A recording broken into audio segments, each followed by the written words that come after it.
So hello everyone, कैसे हैं आप सब। I hope you all are doing good.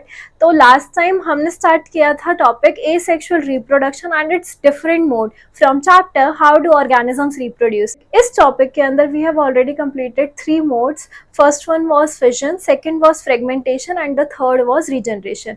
आज की इस वीडियो में हम इस टॉपिक को फर्दर कंटिन्यू करके खत्म करने वाले हैं एंड आज की वीडियो में हम डिस्कस करने वाले हैं budding, vegetative propagation and spore formation. तो आइए स्टार्ट करते हैं। So the fourth mode of asexual reproduction is budding. It is again very simple. इसके अंदर आइए देखते हैं क्या होता है। एक तो इसका एग्जाम्पल हाइड्रा होता है। Hydra undergoes reproduction through budding. Budding के अंदर क्या होता है कि यहाँ पर किसी एक पर्टिकुलर साइट पे रिपीटेड सेल डिवीजन होती है। रिपीटेड सेल डिवीजन से क्या होता है, एक आउटग्रोथ बनती है और उसका नाम दे दिया है बर्ड। अब यहाँ पे सेल डिवीजन होती रहती है, तब तक होती रहती है कि जब तक वो बर्ड फुली मेच्योर ना हो जाए एक सेम इंडिविजुअल में या फिर मेच्योर इंडिविजुअल में। जैसे ही वो मेच्योर इंडिविजुअल में डेवलप हो जाता है बर्ड, वो डिटैच हो जाता है फ्रॉम द पेरेंट बॉडी। इस तरह से एक न्यू इंडिविजुअल की फॉर्मेशन हो जाती है। So a bud develops as an outer growth. एक बर्ड डेवलप होता है आउटर ग्रोथ पे।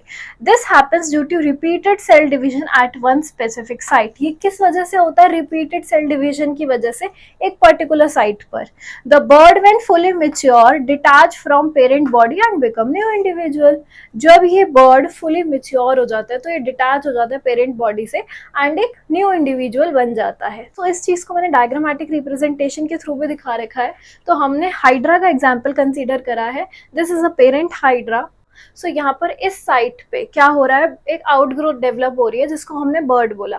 अब यहाँ पे रिपीटेड सेल डिवीजन होगी, वजह से यहाँ पर एक मेच्योर इंडिविजुअल फॉर्म हो जाएगा। जब ये मेच्योर इंडिविजुअल फॉर्म हो जाएगा तो ये डिटैच हो जाएगा पेरेंट बॉडी से और ये एक न्यू इंडिविजुअल बन जाएगा। इस तरीके से बडिंग के थ्रू भी कुछ ऑर्गेनिजम्स रिप्रोड्यूस कर सकते हैं। So this is another mode of asexual reproduction. अब हम बात करने वाले हैं वेजिटेटिव प्रोपेगेशन की, which is the fifth mode of asexual reproduction. तो आइए देखते हैं। सो वेजिटेटिव प्रोपेगेशन ये प्लांट्स में देखा जाता है। इसके अंदर क्या होता है कि प्लांट का एक पार्ट लिया जाता है, उसकी स्टेम्स ले लेंगे या कोई बर्ड ले लेंगे या लीफ ले लेंगे, जिसकी हेल्प से न्यू प्लांट को ग्रो कराया जाता है। सो आइए देखते हैं। Parts like root, stem and leaves develop into new plant under appropriate conditions. So जो भी अप्रोप्रिएट कंडीशन है टू ग्रो अ प्लांट, वो प्लांट को प्रोवाइड करते हुए लीव, स्टेम या रूट, इनसे एक न्यू प्लांट को ग्रो कराया जाता है। Next, this property is used in methods and used to grow many plant. अब ये जो प्रॉपर्टी है ये कुछ मेथड्स में भी यूज होती है, जैसे कि लेयरिंग एंड ग्राफ्टिंग, एंड इनकी हेल्प से भी डिफरेंट प्लांट्स ग्रो किए जाते हैं। लेयरिंग में क्या होता है कि प्लांट होता है, उसके एक स्टेम को अंडरग्राउंड कर दिया जाएगा सेपरेटली। अभी उसको पेरेंट से डिटैच नहीं करेंगे, उसको अंडरग्राउंड कर देंगे, वहाँ पर उसमें रूट्स डेवलप होंगी एंड वहीं से एक न्यू प्लांट को ग्रो कराया जाएगा। सो इस तरह से एक न्यू प्लांट डेवलप हो जाएगा। This was layering. ग्राफ्टिंग में क्या होता है, किसी और प्लांट की स्टेम लेते हैं एंड उसको पुराने वाले प्लांट के साथ जोड़ देते हैं एंड उनको साथ में ग्रो होने देते हैं, इससे भी न्यू प्लांट ग्रो हो जाता है। सो जो वेजिटेटिव प्रोपेगेशन है उसके कुछ एग्जांपल्स हैं, sugar cane, rose, grep, banana etcetera.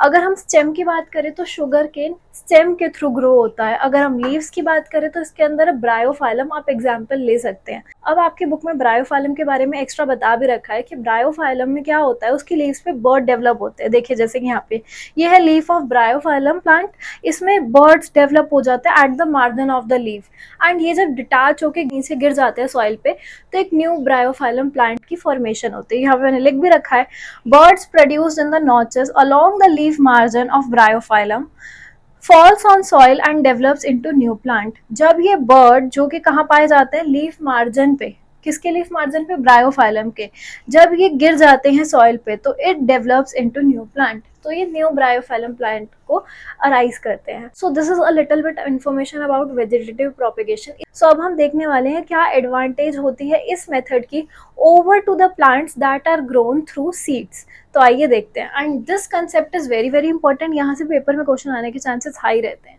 So advantages of vegetative propagation.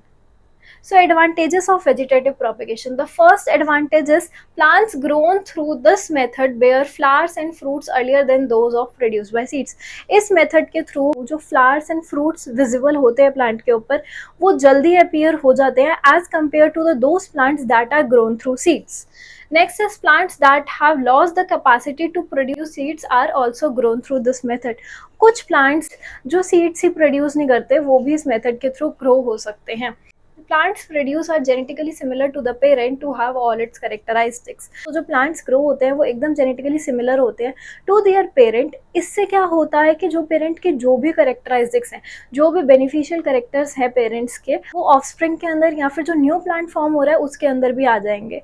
So this is about vegetative propagation. अब हम करने वाले हैं sixth and the last mode of asexual reproduction, that is spore formation. So spore formation किसके अंदर देखा जाता है? ये मल्टी सेलर ऑर्गेनिजम्स के अंदर देखा जाता है, लेकिन जो कि सिंपलर होते हैं. ये कुछ फंजाई स्पीशीज में देखा जाता है, सिंपलर फंजाई स्पीशीज में, जैसे कि राइजोपस. राइजोपस का कॉमन नेम क्या होता है? Bread mould. इन्हें ब्रेड मोल्ड के नाम से भी जाना जाता है. इनके अंदर कुछ स्ट्रक्चर्स होते हैं. क्या होता है? हाइफे होता है, स्पोरेंजिया होता है, और जो स्पोरेंजिया होता है उसके अंदर स्पोर्स होते हैं. हाइफे थ्रेड लाइक स्ट्रक्चर होता है, स्पोरेंजिया एक रिप्रोडक्टिव टाइप पार्ट होता है जिसके अंदर स्पोर्स होते हैं. और जब ये बर्स्ट होता है अंडर अप्रोप्रिएट कंडीशन तो इसमें से स्पोर्स रिलीज होते हैं. तो फिर जो स्पोर्स होते हैं थ्रू विंड, वाटर, एयर, इनकी हेल्प से आगे फ्लोट होते हैं एंड जहाँ पर भी ये गिरते हैं वहाँ पे under appropriate condition new plant की फॉर्मेशन होती है. तो आइए देखते हैं इनका क्या स्ट्रक्चर रहता है. तो ये राइजोपस का एग्जाम्पल दिखा रखा है.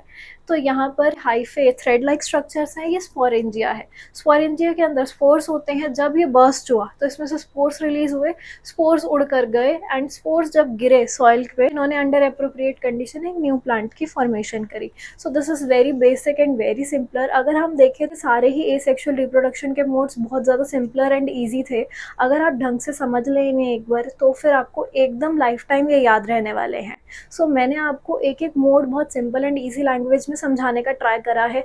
मैंने यहाँ पे एनसीईआरटी के सारे एग्जाम्पल, सारे diagrammatic representation and each and every explanation इस वीडियो के अंदर कवर करी है. आपको इस टॉपिक में से कोई भी चीज़ स्किप नहीं करनी है.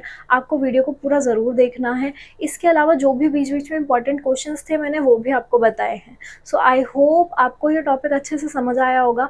फिर भी आपको कोई भी क्वेरी आप कमेंट बॉक्स में लिख सकते हैं. सो मिलते हैं नेक्स्ट वीडियो में नेक्स्ट टॉपिक के साथ. So if you like the video then like it, share it and don't forget to subscribe this channel.